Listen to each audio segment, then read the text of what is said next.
This video will provide some additional information on completing an application for the 2015 Strengthening the Safety Net RFP.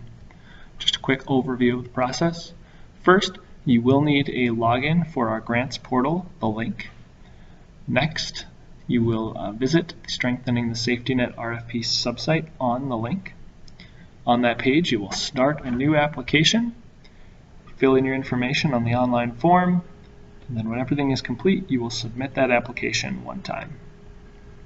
First, I'll run through an overview of requesting an account for the link. Visit our website at gtcuw.org, and in the top navigation, choose For Nonprofits. Then on the left, choose Funding, and right below that, Current Funding Opportunities. On this page are instructions on how to request access to our grants portal. But what you're looking for is this large orange button, Request a New User Account. After you've completed your information, click Submit, and Greater Twin Cities will fill your account request as we're able. Please note that especially during busy times, it could take us a day to up to 3 business days to fill your request, so don't leave this until the very end of the grant application process. Once your account has been created, you will receive an email back from our support desk with a link to the grants portal, along with a username and password that you can use to access the system. You'll use this to log into the Strengthening the Safety Net RFP subpage. Back on our general website, again under Current Funding Opportunities, look for the link that's labeled 2015 Strengthening the Safety Net RFP. That page has a large amount of information about the RFP, including a link to the application subsite.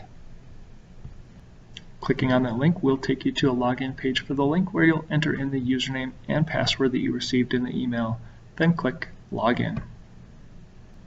Clicking on that link will take you to the subsite for the Strengthening the Safety Net RFP. On that page you can find more information about the grant along with the full grant guidelines under the supporting RFP documents. To begin a new application, simply scroll down on the page and click Start a New Application. After clicking on that link, a new application will come up. On the online form, there are instructions on completing the form, the deadline by which applications must be in, Thursday, July 16th at 4 p.m., and contact information to reach our support desk if you run into trouble with the online form. Below that, you're initially asked to complete 3 fields: your organizational name, your program name, and the focus area that your program addresses. Note that if you're an organization with programs in multiple focus areas that you will be applying for funding for, you should complete a separate application for each program.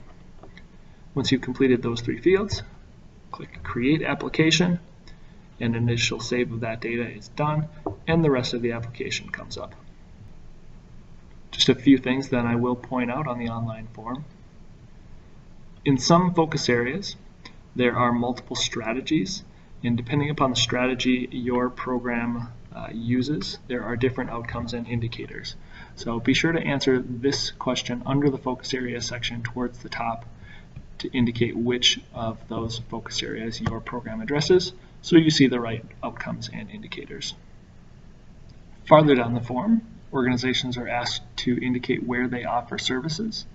This is a repeating table. So for each service delivery location that your organization has, complete the information in the fields above. If you have to add an additional service location, click Add Another Service Location, and a new set of fields will pop up. You can continue to add service locations until you've covered all of the locations that your organization has. As you're completing the application, we do recommend that you save your work as you go along. So periodically throughout the form, you'll see save buttons. Simply click the Save button, and you should get a confirmation message indicating that your application has been saved. This is an online form, and online connections do sometimes come and go, so be sure you're saving your work as you go. I'll point out with the online application that if you do at any point choose to print out your work, up in the upper left-hand corner is a Print Preview option, which brings up a version of the form that's more optimized, sized for printing. There are some limitations with our system and printing. If you run into trouble printing and getting all of your information printed on one page, email our support desk and we can help you out with that. Once you've completed your application and done all of your internal checks, below the Save buttons on the top and bottom of the form is a checkbox to indicate that you are ready to submit. When you click that checkbox, the system will bring up a red Submit button and a warning that no further changes can be made after you've submitted. So if you are absolutely finished and everything is set, your application has been reviewed and approved by your executive director, and you're ready to hand everything off to us, one time click that Submit button. After submitting, you should be taken back to the RFP main page, and below the Start a New Application link, you should see any applications that you've completed and their status, be it submitted or draft mode. And just a few tips for using the system. Again, I mentioned save as you go along. We don't want to lose any work. Some applicants in the past have chosen to copy and paste draft work from Microsoft Word, which works fine. Just keep in mind that any formatting that you've done in Microsoft Word, so highlighting, bolding, bulleted lists, those types of things will not translate over to the online form. Those are simply text boxes. We recommend using the scroll bar on the right-hand side of the screen to move through the application so as to not change your responses to any drop-down fields. Then also to point out, any registered staff, any staff member from your organization who has a login for the grants portal can access any applications created by your organization. So it is possible to have multiple staff working periodically on the same application, but we do point out that you want to be careful of different staff overwriting work if two people are in the application at the same time. And I will bring up an example to show you how that looks.